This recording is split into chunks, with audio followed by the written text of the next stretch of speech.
Assalamualaikum warahmatullahi wabarakatuh. Apa kabar semuanya? Semoga selalu sehat dan semangat dalam mencari ilmu ya. Pada kesempatan kali ini kita akan belajar tentang salah satu tokoh pembaharu Islam, yaitu Muhammad Abduh. Yang akan kita pelajari nanti terkait biografi dan ide pembaharuan Muhammad Abduh. Muhammad Abduh adalah tokoh pembaharu Islam dari negara Mesir. Beliau lahir di Mesir pada tahun 1849 Masehi dari seorang ayah yang bernama Abduh bin Hasan Khairullah.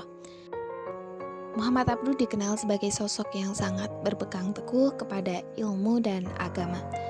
Sehingga dalam usianya yang ke-12 tahun, Muhammad Abduh telah mampu menghafal Al-Quran dari bimbingan sang ayah. Kemudian ketika beliau berusia 13 tahun, dia dibawa ke Tonto untuk belajar di Masjid Al-Hamdi. Masjid Al-Hamdi ini sering disebut sebagai Masjid Syekh Ahmad yang kedudukannya dianggap sebagai level kedua setelah Al-Azhar di Kairo. Di masjid ini Muhammad Abduh menghafal dan belajar Al-Quran selama 2 tahun. Kemudian ketika Muhammad Abduh berusia 16 tahun, tepatnya pada tahun 1865 Masehi, Muhammad Abduh menikah dan bekerja sebagai petani. Tapi ini tidak berlangsung lama teman-teman, karena sang ayahnya Muhammad Abduh ini tidak setuju dengan langkah yang diambil oleh Muhammad Abduh.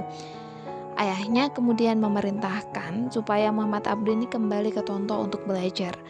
Segeralah Muhammad Abduh kembali ke Tonto.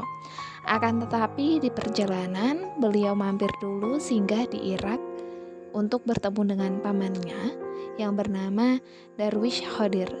Beliau adalah seorang ulama sufi dari tarekat Syaziliyah. Dan Syekh Darwish ini kemudian beliau yang membangkitkan kembali semangat belajar dan antusiasme Muhammad Abduh terhadap ilmu dan agama.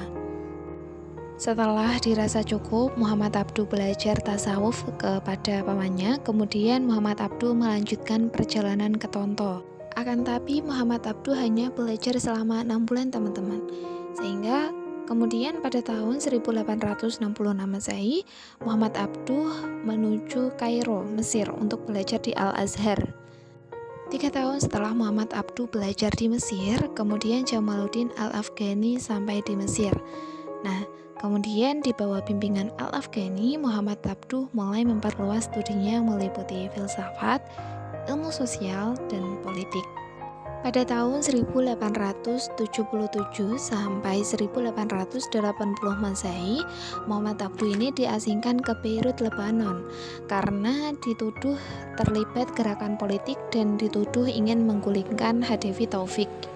Dalam pengasingan itu teman-teman, beliau bekerja sebagai guru dan penulis. Beliau mampu menyelesaikan karya fenomenalnya yaitu Risalah Tauhid dan juga buku lain yang berjudul Al-Islam wa Nasraniyah Ma'al Ilmi wal Madaniyah. Setelah masa pengasingan selesai, Muhammad Abduh kemudian kembali lagi ke Mesir. Beliau kemudian menjadi pemret atau pimpinan redaksi dari surat kabar Al-Waqai Al-Misriyah.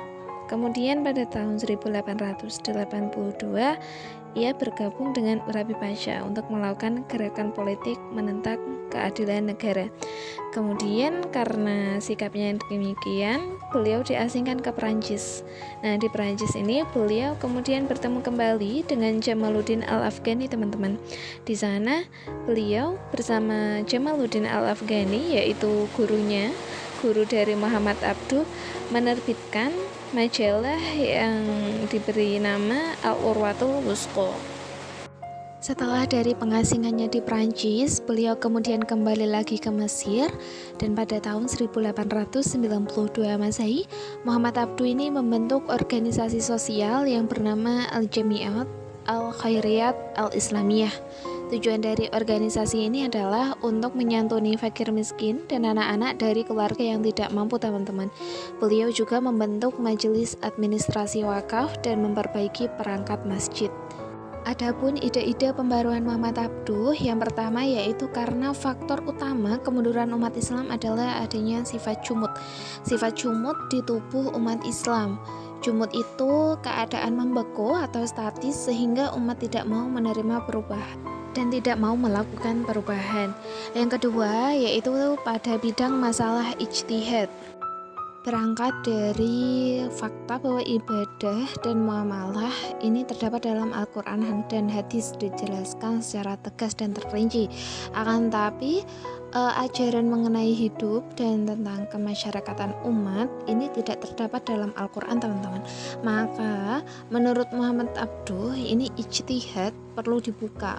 Jadi ijtihad adalah memecahkan suatu masalah yang tidak terdapat dalam Al-Quran dan hadis gitu. Muhammad Abduh berpendapat mengenai ijtihad bahwa sesungguhnya kehidupan sosial manusia selalu mengalami perubahan, selalu terdapat hal-hal baru yang belum pernah ada pada zaman sebelumnya. Ijtihad adalah jalan yang telah ada dalam syariat Islam sebagai sarana untuk menghubungkan hal-hal baru dalam kehidupan manusia dengan ilmu-ilmu Islam. Meskipun ilmu-ilmu Islam telah dibahas seluruhnya oleh para ulama terdahulu. Jadi teman-teman, pendapat tentang dibukanya pintu ijtihad bukan semata-mata pada hati, tetapi juga pada akal. Al-Quran memberikan kedudukan yang tinggi bagi akal. Yang ketiga, pada bidang ilmu pengetahuan Islam atau bidang pendidikan, teman-teman. Muhammad Abduh, beliau ini menyatakan bahwa ilmu pengetahuan modern ini banyak berdasar pada hukum alam atau sunatullah ya, yang tidak bertentangan dengan Islam yang sebenarnya. Sunatullah adalah ciptaan Allah. Wahyu juga berasal dari Allah. Jadi ilmu pengetahuan modern dan ilmu pengetahuan agama ini tidak bisa dipertentangkan ya. Islam mesti sesuai dengan ilmu pengetahuan modern, dan yang modern mesti sesuai dengan Islam. Bagaimana zaman keemasan Islam yang melindungi ilmu pengetahuan, teman-teman. Nah, maka dengan penuh semangat, Muhammad Abduh menyuarakan penggalian sains dan penanaman semangat ilmiah Barat. Maka Muhammad Abduh kemudian berupaya untuk memperbarui pendidikan dan pelajaran modern, teman-teman.